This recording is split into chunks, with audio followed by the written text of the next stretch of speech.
जननीं शारदां देवीं रामकृष्णं जगद्गुरुं पादपद्मे तयो श्रित्वा প্রণমামি মুহুর্মুহু।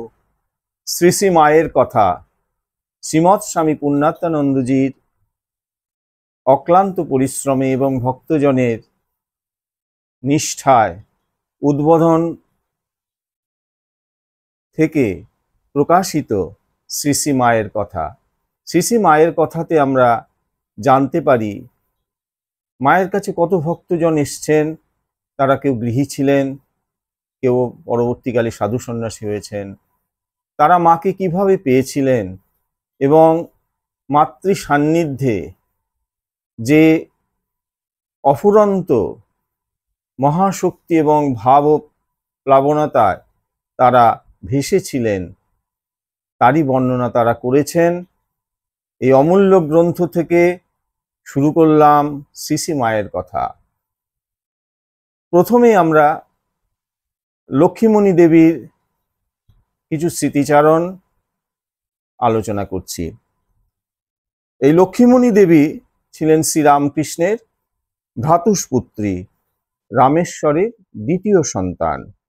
শ্রীরামকৃষ্ণ ভক্তমণ্ডলীতে তিনি লক্ষ্মীদি নামে সুপরিচিতা।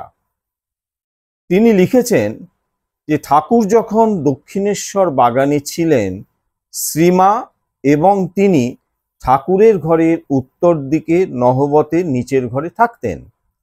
অনেক দিন মায়ের সঙ্গে তিনি ওই নহবতে বাস করেছিলেন। তখন শ্রী মায়ের বয়স 22 কি 23 এবং লক্ষ্মী দিদির বয়স হচ্ছে 14-15। নহবতের ছোট ঘরটিতে শ্রীমা এবং তিনি, গোলাপ মা, যোগিন মা এবং মধ্যে মধ্যে মাস্টার মহাশয়ের স্ত্রী গৌরীমা থাকতেন। আবার সেখানে ছিল রাজ্যের জিনিস, সব রকম ভাড়ারের জিনিস ছিল, কাঠ, উনুন, জলের জ্বালা পর্যন্ত, কাঠের সিন্দুক এ সমস্ত থাকত। মাকে রান্না করতে হতো, তিনি জোগাড় দিতেন। রান্না আবার অনেক রকম হতো, ছেলেদের জলখাবার, ডাল ভাত, তরকারি, রাত্রিতে ঘন ঘন ডাল ও বড় বড় রুটি। ঠাকুরের জন্য ঝোল ভাত হতো, আর তারা প্রায় ভাতে ভাত যা হতো তাই খেতেন। এর ওপর কোনো ভক্ত বেলা এসে গাড়ি থেকে নামবার সময় হয়তো হেঁকে বসলেন, আজ ছোলার ডাল খাবো, মা আবার ছোলার ডাল বসাতেন। নহবতের সরু বারান্দা তা চাটাই দিয়ে মাথার ওপর পর্যন্ত ঘেরা ছিল। তার মধ্যেই তারা বাস করতেন, লক্ষ্মী দিদি এবং শ্রীমা। ঠাকুর তাই তাদের বলতেন খাঁচার পাখি, সুখসারি।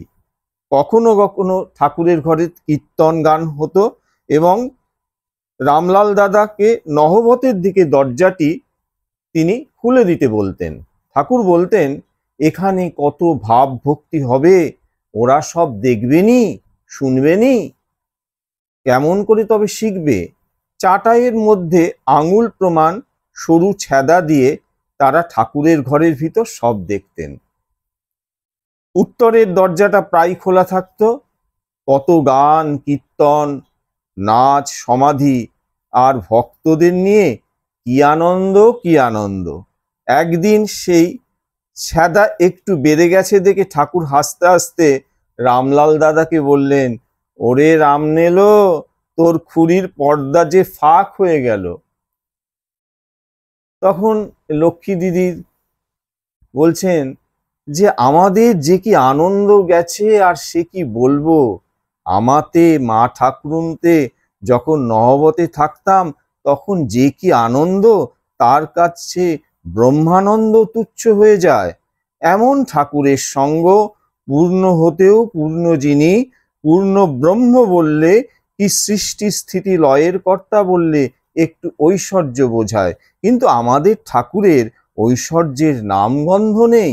তিনি প্রেমে ঢালা ঢলো ঢলো মূর্তিখানি, প্রেমের সার জিনিসটি। শ্রীমা তখন ঠাকুরকে পেন নাম করতে যেতেন, অমনি ঠাকুমাকেও একটি পেন নাম করতেন। মানে ঠাকুরের গর্ভধারিণী জননী ওই ওপরের ঘরটিতে থাকতেন। দক্ষিণেশ্বর থাকতে একদিন শ্রীমা বললেন, কাল উনি আমার জিভে লিখে দিয়েছেন, তুইও জানা। আমি বললাম, আমার বড় লজ্জা করে, কি বলে চাইব, কারা সব আছে। তারপর একদিন পেন নাম করতে গেছি, কিছু বলিনি। তিনি আপনিই বললেন, তোর কোন ঠাকুর ভালো লাগে লক্ষ্মী? আমার ভারী ভেতরে ভেতরে আনন্দ। বললাম, রাধা কৃষ্ণ। তিনি ওই বীজ ও নাম জিভের উপর লিখে দিলেন। তারপর মুখে তা বলে দিলেন। আমার গলায় তখন তুলসীর মালা ছিল। কামার পুকুরের জমিদার লাহাবাবুদের পেশন্য দিদি পরিয়ে দিয়েছিল। বললেন, মালা রাখবি, তোকে বেশ দেখায়। আমিও মা ইতিপূর্বে একজন উত্তর দেশের সন্ন্যাসীর কাছে শক্তি মন্ত্র নিয়েছিলাম। বেশ মোটাসোটা, খাসা চেহারা, শান্ত মূর্তি। নাম স্বামী পূর্ণানন্দ। বুড়ো দেখতে যেন পাকা আমটি। সে কথা মা ঠাকুরকে পরে বলেছিলেন। তিনি বললেন, তা হোক, লক্ষ্মীকে আমি ঠিকই দিয়েছি। সন্ন্যাসী আমাদের কামার পুকুরে গিয়েছিলেন, শুনেছি তার কাছ থেকে ঠাকুর ও আমার বাবা কি সব মন্ত্র নিয়েছিলেন।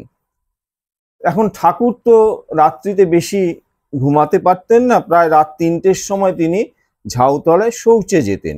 যাবার সময় নহবতের পাশে এসে তিনি বলতেন, ও লক্ষ্মী, ওঠ রে ওঠ, তোর খুড়িকে তোল রে, আর কত ঘুমাবি, রাত পোহাতে চলল, গঙ্গা জল মুখে দিয়ে মার নাম কর, ধ্যান জপ আরম্ভ করে দে।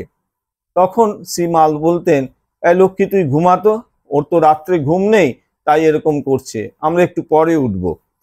ঠাকুর কিন্তু আবার বলতেন, দেখ ওঠ বলছি, নলে কিন্তু আমি জল ঢেলে দেবো। এই বলে ঠাকুর কি করতেন, দরজার বাইরে এসে জল ঢেলে দিতেন, যাতে তাদের বিছানাটা ভিজে যায় এবং তারা তাড়াতাড়ি উঠে পড়তেন। এইভাবে চলতো। একদিন ঠাকুর গাইছেন, প্রেমের ঢেউ লেগেছে গায়, শান্তিপুর ডুবু ডুবু নদে ভেসে যায়। এবং লক্ষ্মীদি বলছেন যে তখন তিনি একটু পড়াশোনা করতেন এবং পাঠশালাতেও যেতেন। অনেক বাধার মধ্যেও কিন্তু মা পড়তে শিখেছিলেন। নহবতে থাকতে লক্ষ্মীদি পড়ছেন এবং পড়ে পড়ে মাকে শোনাতেন। মারও খুব ইচ্ছা তিনিও পড়াশোনা করেন। একদিন ঠাকুর বাগানের পীতাম্বর ভান্ডারীর 11 বছরের ছেলে শরৎ ভান্ডারীকে বললেন, তুই লক্ষ্মীকে ও তার খুড়িকে প্রথম ও দ্বিতীয় ভাগ পড়িয়ে দে। এই 2 ভাগ শেষ হলে এবং আমরা সামান্য লিখতে পারলে ঠাকুর আমাদের বললেন, আর তোদের লেখাপড়া করে শিখতে হবে না, এখন রামায়ণ আদি ধর্ম পুস্তক বেশ পড়তে পারবি। তা শিশিমা পড়তে পারতেন কিন্তু লিখতে পারতেন না। আর লক্ষ্মী দিদি পড়াশোনা শিখেছিলেন, তিনি ভালো লীলাকীর্তন গাইতেন এবং পরবর্তীকালে তিনি কিন্তু একজন বৈষ্ণব সাধিকা হয়েছিলেন। এবং শ্রীমা বলেছিলেন যে লক্ষ্মী এরকম লোক সমাজে লীলাকীর্তন করছে, তা এগুলি এটা কি ভালো? তা ঠাকুর বলেছেন, ওর লীলাকীর্তন করছে, নাচ গান করুক গিয়ে, তুমি বাপু আর ওর সঙ্গে কি তাল মিলিও না। ও কিন্তু দেখবে পরবর্তীকালে এসব করেই তার নিজেকে চালাতে হবে। তাই হয়েছিল পরবর্তীকালে। লক্ষ্মী দিদি একজন বড় লীলাকীর্তন গায়িকা হয়েছিলেন এবং বহু ভক্তকে তিনি কৃপা করেছিলেন, তার অনেক শিষ্য শিষ্যাও হয়েছিল।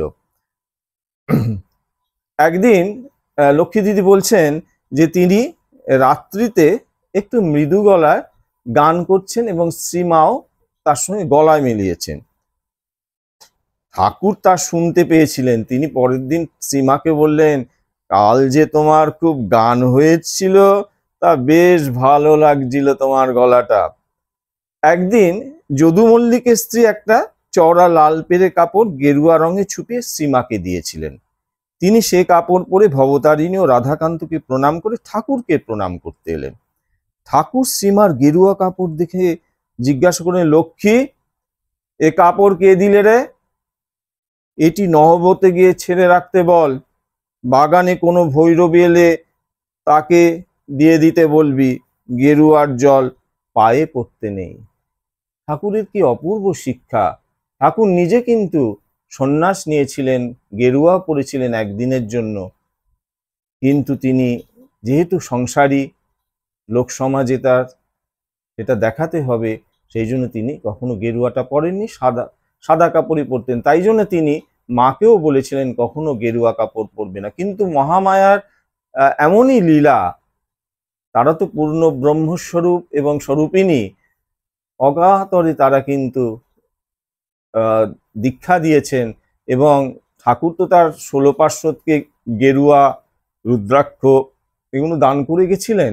কিন্তু শ্রীমা কিন্তু অনেক ব্রহ্মচারীকে কিন্তু পরবর্তীকালে সন্ন্যাসও দিয়েছিলেন। এখন শরীর যাবার পূর্বে ঠাকুর কাশীপুরের বাগান বাড়িতে বালিশে ঠেস দিয়ে বসে আছেন, রোগশয্যা।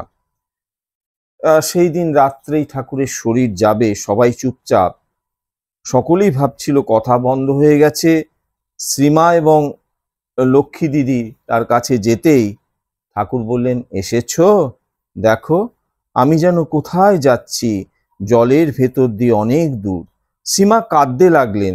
ঠাকুর বললেন, তোমাদের ভাবনা কি যেমন ছিলে তেমনি থাকবে, এই নরেন এরা সব তোমাদের দেখবে, তোমায়ও তেমনি করবে, লক্ষ্মীটিকে দেখো, কাছে রেখো।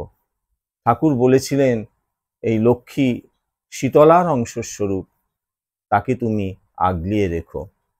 এখন লক্ষ্মীদি একদিন এসছেন, শ্রীমা তখন উদ্বোধনতে আছেন, আর মা অনেক ভক্তর সঙ্গে বসে আছেন, কিন্তু লক্ষ্মী দিদি এসে প্রণাম করে চলে গেলেন। মা মনে করলেন যে লক্ষ্মী দিদি হয়তো থাকবেন, কিন্তু লক্ষ্মী দিদি ওই ভক্তদের সঙ্গে আবার কলকাতার যে ভক্তদের বাড়িতে এসেছিলেন সেখানে চলে গেলেন। মা জেনে পরে বললেন, আরে লক্ষ্মী এসছে, ওকে কিছু দিতে পারলাম না, আরে যা যা যা লক্ষ্মীর কাছে যা, এই মিষ্টিটা আর কাপড়টা এবং 2টো টাকা দিয়ে আয়। তা তিনি লক্ষ্মীদিকে এতটা স্নেহ করতেন, সেটা লক্ষ্মীদি খুব কৃতজ্ঞতার সঙ্গে স্বীকার করেছেন। তা একদিন লক্ষ্মীদি একটি কথা উল্লেখ করলে, খুব অপূর্ব সে কথা। তিনি বলছেন যে কামারপুকুরের একজন ভক্ত মার কাছে এসেছিলেন এবং মাকে প্রণাম করতে বলছেন। মা বলছেন, ঠাকুরকে ডাকো, তাকে ডাকলেই সব হবে। আবার বলছেন, আমায় ডাকিস। তখন লক্ষ্মীদি বলছেন, তুমি কি বললে? একবার বললে ঠাকুরকে ডাকিস, তারপর বললেন আমায় ডাকিস। মা বললেন, কোথায় বললুম রে? তিনি বললেন, না, ফাঁকি দিলে হবে না। মা হাসছেন। তো সুতরাং মার মধ্যেই তো ঠাকুর আছেন, ঠাকুরের মধ্যেই তো মা আছেন। এবং যথাগ্নি দাহিকা শক্তি রামকৃষ্ণের স্থিতা হিয়া সর্ববিদ্যা স্বরূপাং তাং শারদাং প্রণমাম্যহম। আজ এই পর্যন্ত। জয় মা, জয় মা, জয় মা।